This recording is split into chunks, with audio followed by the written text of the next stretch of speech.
கலியுக வரதன் கண் கண்ட தெய்வமாய் காட்சிகளிப்பது பழனியில.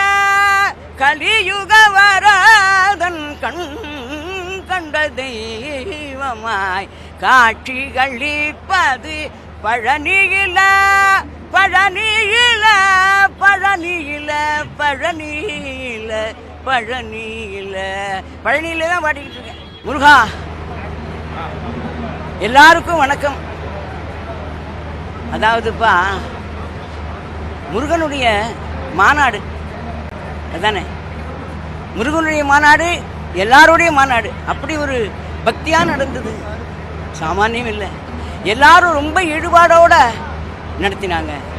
அதே மாதிரி கலைஞர்களை எல்லாம் நாங்கள் எல்லா கலைஞர்களையும் என்ன மரியாதை, எல்லாரும் ஒரே மாதிரி. என்ன காசு பணங்கள்லாம் அப்புறம், இந்த மரியாதை வாங்க உட்காருங்க, சாப்பிட்டீங்களா சாப்பிட்டீங்களா சாப்பிட்டீங்களா, உங்களையும் சேர்த்தான்னு சொல்கிறேன். நீங்களும் தான் கேட்டீங்க. என்னென்னா இந்த பாலிமர் நியூஸு அவங்களும் சாப்பிட்டீங்களா. இந்த மனித நேயம் இருக்கேப்பா, அதுக்கு ஒரு ஈடும் இல்லை இணையும் இல்லைப்பா.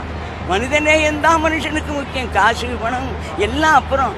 இந்த முருக மாநாடுல அடாடா, முத்தமிழ் அவன் மதக்கடவுள் கிடையாது, அவன் தமிழ் கடவுள். இது முருக யுகம். இது என்ன தெரியுமா, இது முருக யுகத்தில் இந்த முருகன் மாநாடு நடக்கிறதுனா அது எல்லாரும் பண்ணல, முருகனே பண்ணியிருக்கான். ஏன்னா இது கலியுகம்.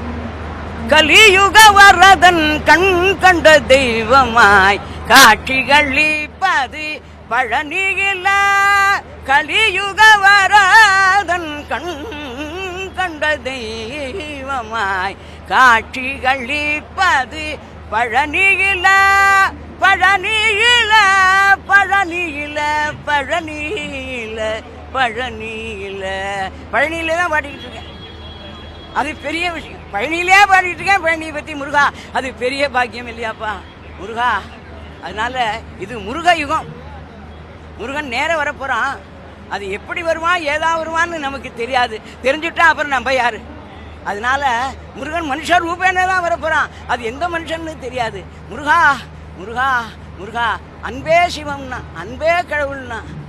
நீங்க எல்லாருமே பக்த கோடிகள், எல்லாருமேன்னா எல்லாருமே தான் இதில் கலந்துக்கிடுவா மட்டும் இல்லை, கேட்குறவங்க பார்க்குறவங்க எல்லாருமே ஆஹா நாங்கள் வரலையே, வர முடியலையே அப்படின்னு இந்த முருகன்கிட்ட அப்படி ஒரு அன்பு. ஏன்னா அவன் தமிழ் கடவுள். முத்தமிழ் முருகனுக்கு அரோகரா, வெற்றிவேல் முருகனுக்கு அரோகரா. முருகா முருகா முருகா.